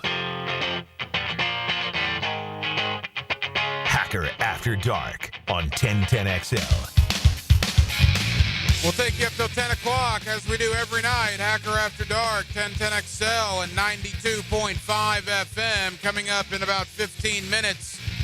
Keith Smith, NBA front office show. Keith is one of my favorites to talk to about the association as we are on the doorstep of the All-Star break. The NBA will have, actually every team in the NBA plays tonight. They have a handful of games tomorrow, and that's it for a week. They'll have the All-Star festivities on Friday, Saturday, and Sunday, and I believe games pick back up next Wednesday. So the NBA All-Star break, in fact, Orlando just defeated Charlotte tonight to get their 27th win of the year. They go into the All-Star break 27-29. So we'll talk to Keith Smith of the NBA front office show and Spot Track about the Magic, about the Luka Doncic to LA trade, about everything that's gone on in the first half of the NBA season as we are basically here at the NBA All-Star break. That comes up in less than 15 minutes. You know, I was talking to Baloo about this earlier, and we'll talk more about it tomorrow and certainly on Friday, but it did resonate with me a little bit. You know, there was a time in my life when I was considerably younger, but nevertheless it happened, that NASCAR was appointment viewing for me. I mean, back in the day of Dale Earnhardt and Jeff Gordon, you know, Rusty Wallace, Dale Jarrett, Mark Martin, the Labonte brothers, Terry and Bobby, Ricky Craven, Mike Skinner, Sterling Marlin, right? I can rattle them off, man. I was a big fan of NASCAR. Jeff Burton, Ward Burton, Bill Elliott, Awesome Bill from Dawsonville, right? My stepdad was really into it, thus I got really into it when I was, 12, 13, 14, 15, and even through my high school years and into my college years. But then obviously Dale Earnhardt passed. And it wasn't long after that till the likes of, Rusty Wallace and Dale Jarrett and Mark Martin called it careers. And then Jeff Gordon stepped aside and Dale Earnhardt Jr. stepped aside and then Tony Stewart stepped aside. And by here we are in 2025, it's like, man, I don't even recognize most of the guys that are going to be out there. And the reason I bring this up, and again, if you're engrossed in this world, then I'm not trying to downplay it because, again, I'm a tennis fan, right? So I get ultra fired up about Wimbledon and the U.S. Open, and I bet most of you don't even realize when Wimbledon and the U.S. Open are on the sports calendar, and I get that. But you never were a tennis fan like I was a NASCAR fan. I guess that's my point. And I honestly didn't even think about the fact that the Daytona 500 is this Sunday. I didn't even really contemplate that until about a day or two ago. Until I looked into my email and saw a couple of things from the Speedway. I'm like, oh, man, they 500. They're qualifying right now. Yeah, right. The duels are tomorrow. The duels are tomorrow. They're qualifying right now. In Denmark, I mean, look.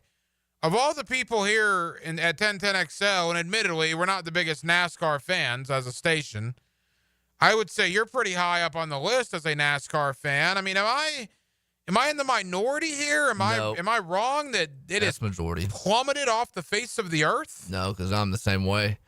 I mean, I was, I'd say, what was it, 2025? So about 15 years ago, I watched every practice, qualifying, and race. And last year, I guess I watched the Daytona 500. I don't remember who won, and I don't remember watching another race. Man. It's just, like, Sunday, it'll be very corporate. You'll see a lot of celebrities. The sport's nothing like it was. Sport's gotten a lot like football. It's gotten very safe. It's not entertaining to watch, and it's hard to understand now with a lot of the stages they do and how they do the points.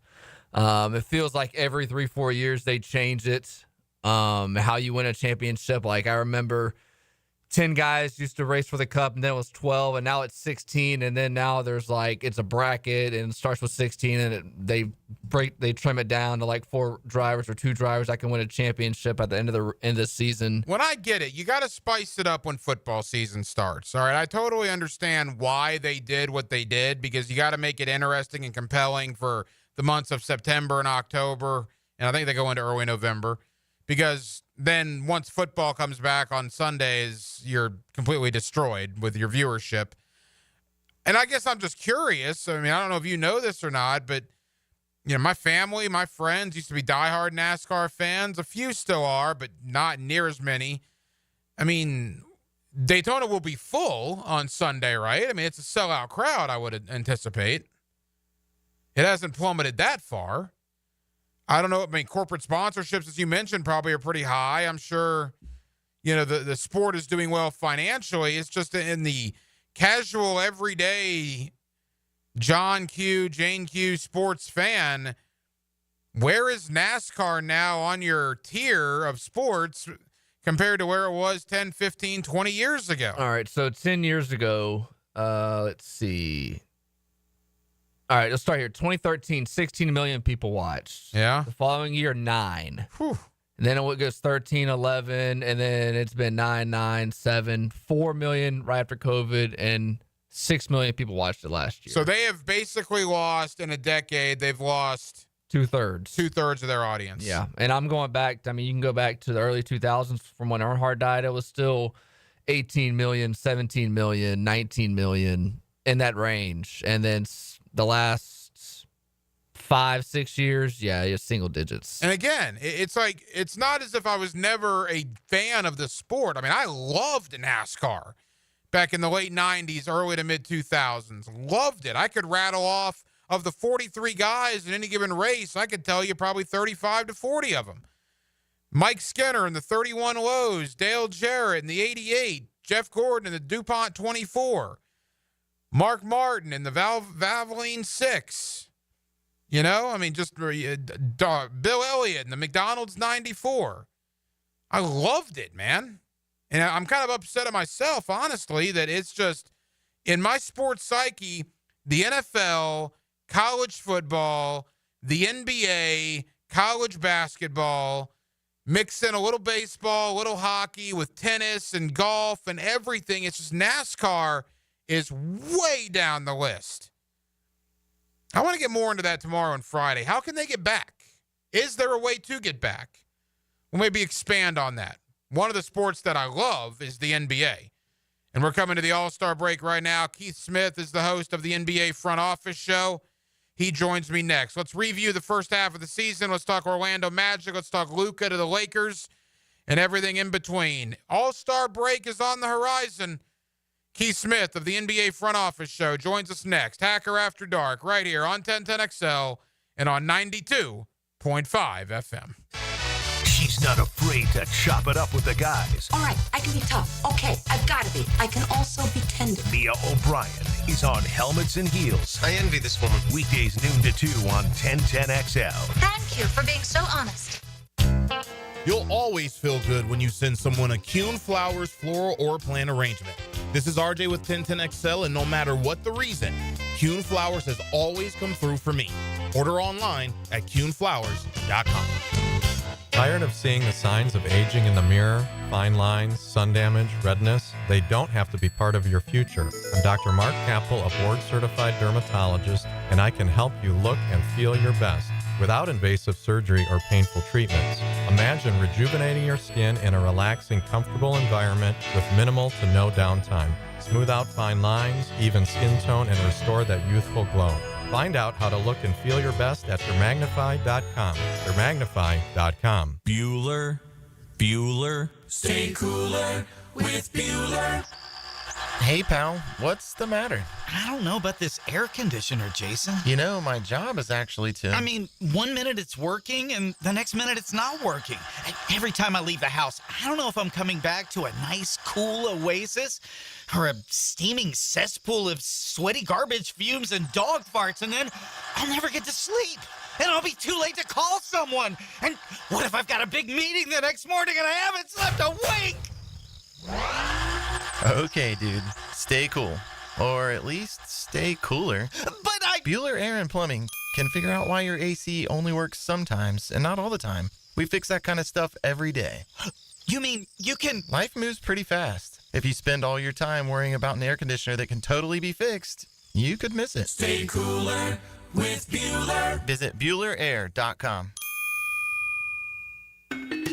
Hey folks, Rick Ballou here from the Blue Crab Crab House. February means the Mardi Gras menu returns to the Blue Crab Crab House. Gumbo, shrimp Orleans, black and red fish, appetizers, dessert, and more. This includes, of course, their regular menu where you get crabs from the Alaskan waters, the Canadian waters, the Southern Georgia waters. It's only at the Blue Crab Crab House. Doors open at 4:30, San Jose, and of course, Jewington Creek Road. Dr. Kevin Murphy with Southeast Orthopedic Specialist, congratulating our Scholar Athlete of the Week, Leandria McLeod, senior basketball player at Ed White High School. Leandria is a 3-time team MVP and is a member of the National Honor Society. Prosser here, still telling you about Lifetime Enclosures and Lifetime Flooring. Lifetime Enclosures is keeping the sale going into February. Enclosures starting at only $89 a month, and if you get a complete enclosure done, you get free flooring. If you just need flooring, Lifetime Flooring is running a buy one room, get the second room free. Now offering floor coating for that garage or patio deck too. Give them a call or visit their showrooms just off Phillips Highway. Proud partners of the Jacksonville Jaguars. Have you or someone you care about been arrested or had their driver's license taken away?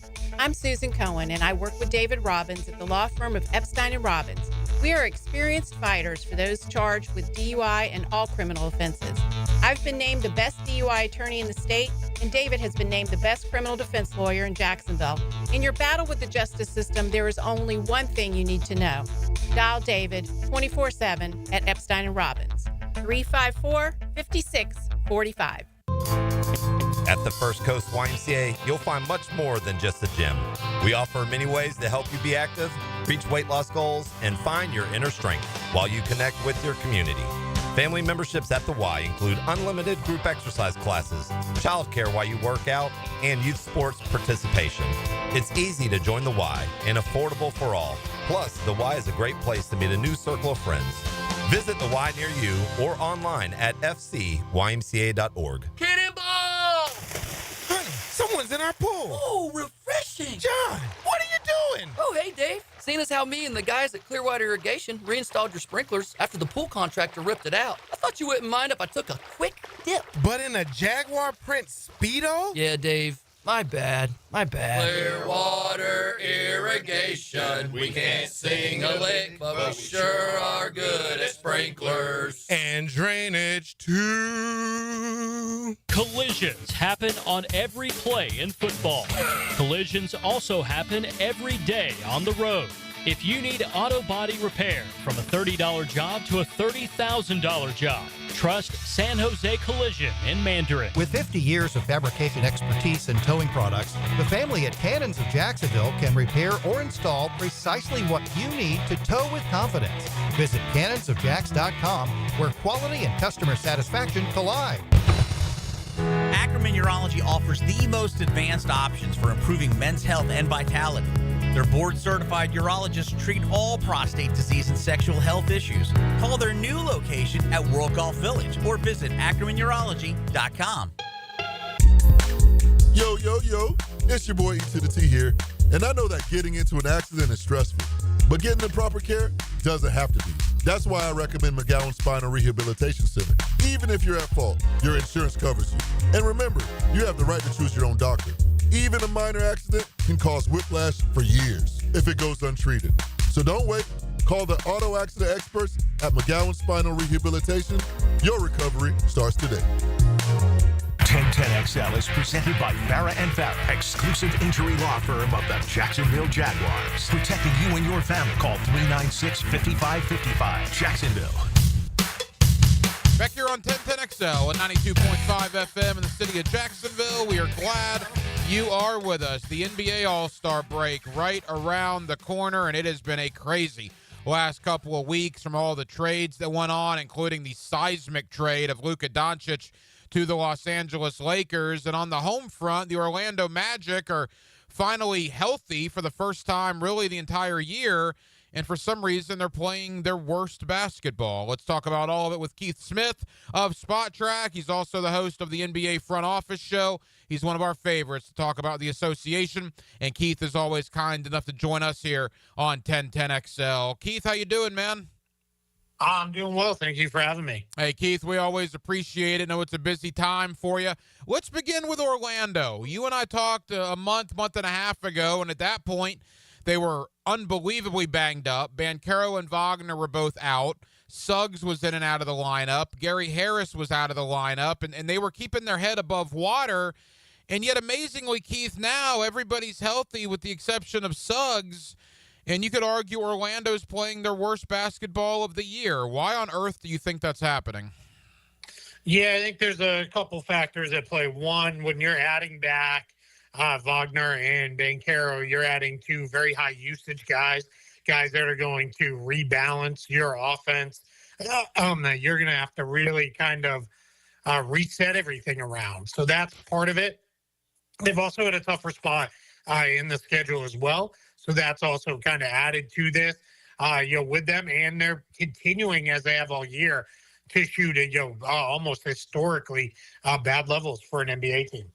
They didn't do anything at the trade deadline. They were one of 4 teams that did not move at the deadline. Did that surprise you at all? It did. I thought, they were going to do something to add a little bit more offense to this group, ideally a shooter. But they chose to kind of let's see it through and let's go with our, guys we have here. And that to me is that's not good enough. I just don't love that they said, yeah, let's get healthy and see what we have. We know what that is. A great defensive team, a team that's a pain in the neck to play against, but a team that can't score enough to win in the postseason. And that's going to be the same story this year. They may very well climb back into being a top 6 team and making the playoffs or may win through the play-in tournament, but they're not going to have enough offense to keep up with teams like Boston and Cleveland and New York and Indiana. they'll make life somewhat difficult on those teams. But if you can't score in the playoffs and you can't find easy ways to make shots, you're going to struggle to win games, and that's going to be where it is. And we saw that a year ago. So don't know why just getting healthy is going to change that for this team. And that's why I understand the frustration from the fan base that they didn't make a move to add players at the deadline. Keith Smith is the host of the NBA Front Office Show. He's with us here on 1010XL in Jacksonville. Keith, I want to branch out to the rest of the league. Final thoughts on the Magic. They're 9th in the East at the time you and I are talking. Is there any danger of them missing the postseason entirely, or do you think they'll find their way in? Yeah, they should be fine, if only because I don't even know who's trying to be the 10 seed in the play-in tournament in the East. And that's what ultimately will, make the difference. There are a lot of bad teams in the Eastern Conference, and the Magic are even though they're struggling right now and they're under 500, they're on a different level than those teams. They're far better than the Bulls. The Sixers can't get healthy and can't get out of their own way. And then you've got, the teams below that, forget it. They're completely out of it. So they're going to be in the play-in tournament. And then from there, it's going to be, can you find a way through that? And then what does it look like? Or, can you get this together in the second half?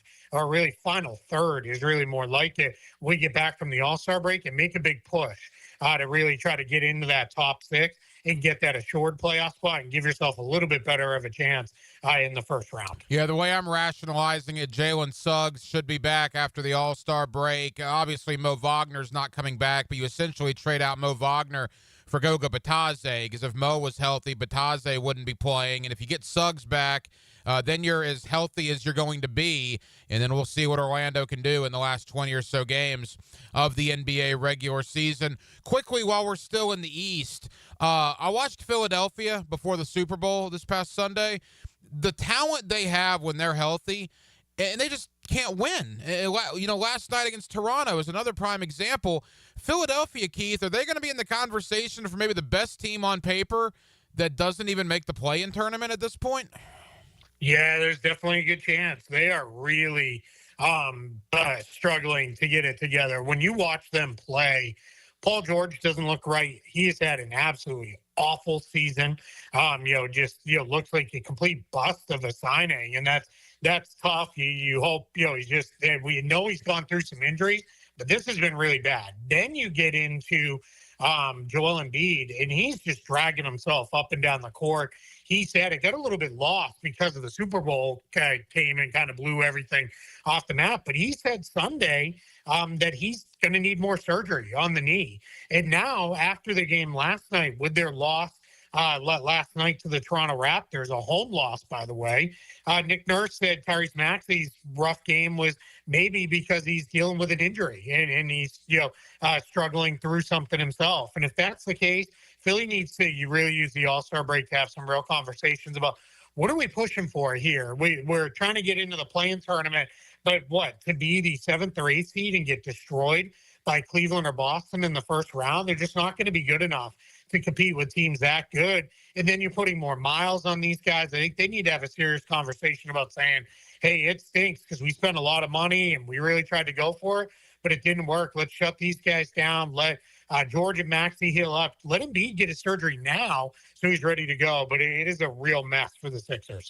It looks like it's Cleveland, Boston, and everybody else. Is that the way you see it, or are there another team or two in the East that could push them in the postseason? Yeah, the Knicks are going to make a little bit of noise there for sure. They're, they are. It seems odd to say this about a Tom Thibodeau team, but a really, really good defense or offensive team. Their problem is, can they get enough stops defensively? That's going to be a little bit of an issue for them. Indiana's going to be tough. They're playing a lot better. They want to kind of turn games into a track meet again, get up and down the floor. And then Milwaukee has the star power. They've got Giannis. They've got Damian Lillard.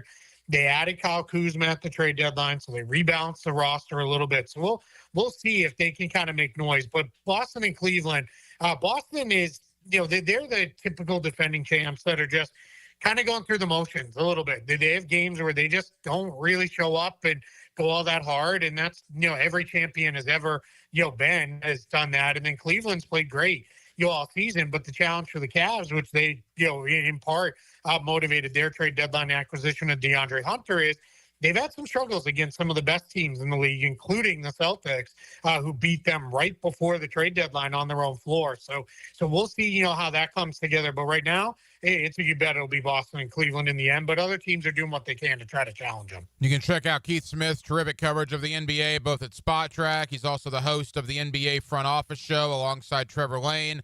And Keith is kind enough to join us here on 1010XL. Keith, you're one of the best when it comes to covering the game. And look, when the Luka Doncic trade happened, I remember I was watching the Royal Rumble with my buddies, and I was coming home, and I see all the tweets come out about Luka Doncic, and I had to look it up like 5, 10, 15 minutes later. I'm like, you got to be kidding me. I've never in my life seen anything like that. What was your reaction? What's been the fallout around the league? Yeah, I was actually climbing into bed and was just kind of playing one of those time-wasting, mobile games to unwind before I went to sleep, and then got the notification like everybody else. Was like, did Shams get hacked here? What happened? And then when we figured out it was real, we jumped on. We went live for a few hours that night, just breaking it all down. But I mean, just a out of nowhere blockbuster trade. This was. The Lakers now have their post-LeBron future in place with Luka Doncic. Whatever they do the rest of this year is whatever they do. They're playing pretty good basketball right now, but I think most consider them to be, a rung or two under the top teams in the West. But, they're playing all right. But for them, this was about, now we've got our guy. This is our guy, Luka Doncic, that we're going to build everything around going forward in Los Angeles. Then on the Mavericks side, they just decided we don't want to be in the Luka business anymore. We want to move on. They love Anthony Davis. They were all about getting him. But here's the challenge: he's hurt now, and he's out indefinitely. Probably it sounds like at least a month with this injury that he has. And if you're Dallas, you're sitting there, you're in the midst of a battle with 6 teams just to get a spot in the play-in tournament. And that's going to continue, all the way through the rest of the year. And they have to be really careful that they don't completely slip out of that range and down into the lottery. So, an odd move from the Mavericks. And, the big fallout is every team around the league now is like, well, we can't ever say anybody's untouchable, because if Luka can get traded when he's 25 years old, under team control, about to have, another max contract, top 5 MVP candidate every year, anybody can get traded. Yeah, the shock value of that trade was absolutely incredible, and I still can't believe it a couple of weeks later. When you look at the West as a whole, Keith, it appears it's OKC and everybody else, but the one thing I would say is, boy, the Denver Nuggets look like they're coming on, man. They're playing some really good basketball right now. What's your thought on the Western Conference as a whole? Yeah, and you're right. The Thunder played great, out of the gate. And I'm kind of looking around and saying, man, our reward for playing so well in the first round might be a matchup with Stephen Curry or Anthony Edwards and the Timberwolves. We're going to have to work to win that series. Then in the second round, it might be the LA Lakers or the Denver Nuggets. And that's going to be a little bit like, what reward is this? But they're confident in what they have. They believe they can take on anybody. You're right on Denver. Denver is another team, kind of like the Celtics. They're not defending it. But again, they're just kind of going through the motions a little bit. They're not pushing overly hard in every game. Whenever any of their veteran guys feels anything, they sit them out and let them go, because they know it's all about playing and being ready for the playoffs. And then keep the Grizzlies. That team is tough. They tend to stumble and trip a little bit when they play some of the very best teams. But that's a good team. They defend. They've got enough offense.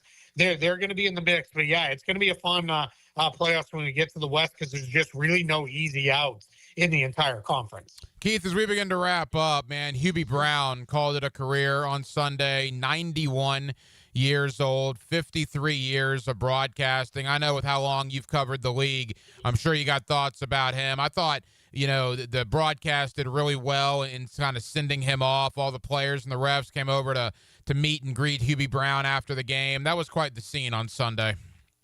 Yeah, it was really cool to see. I mean, I just hope I'm alive at 91. Never mind, broadcasting games. Like, that is, incredible. And somebody that, but we all learned a lot from Hubie Brown, whether you knew it or not. He was teaching you all the time on every single broadcast. I remember a game this has to be 20 years ago, because I was, I think just out of college, and he was calling a game, and he was kind of going on and on about the importance of post-entry passing and, why it's, becoming a thing that as teams were posting up less even 20 years ago, it's become like a lost art. And really now you see it's a huge issue.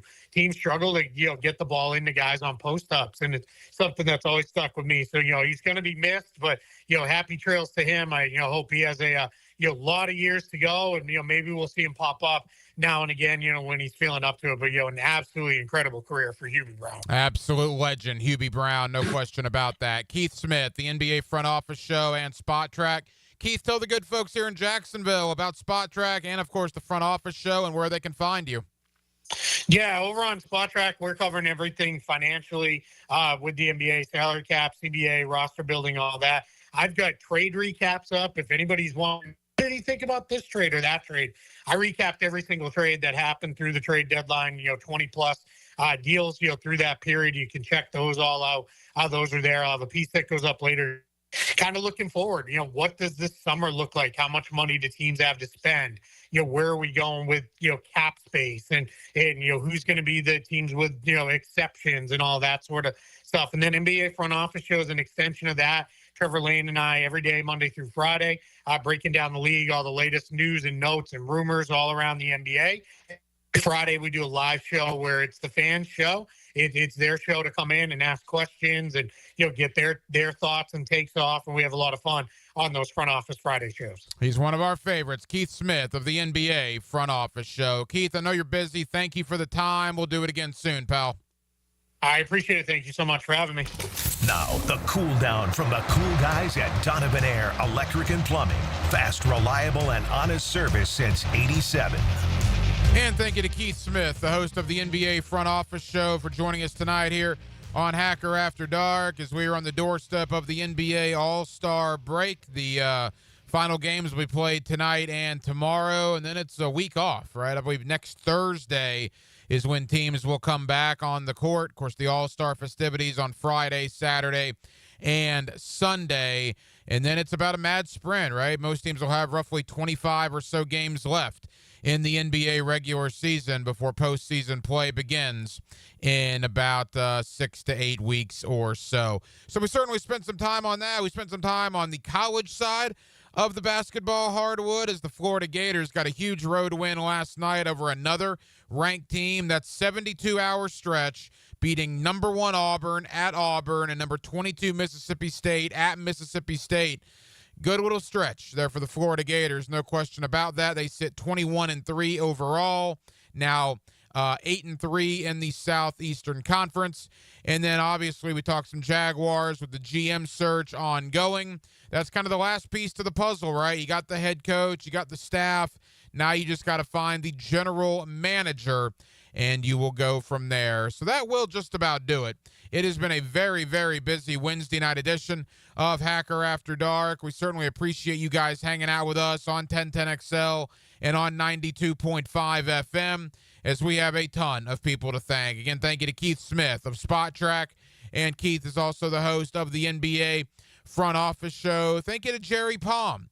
It is that time of year again, mid-February, that term bracketology comes back into our vocabulary, and Jerry is one of the best with CBSSports.com.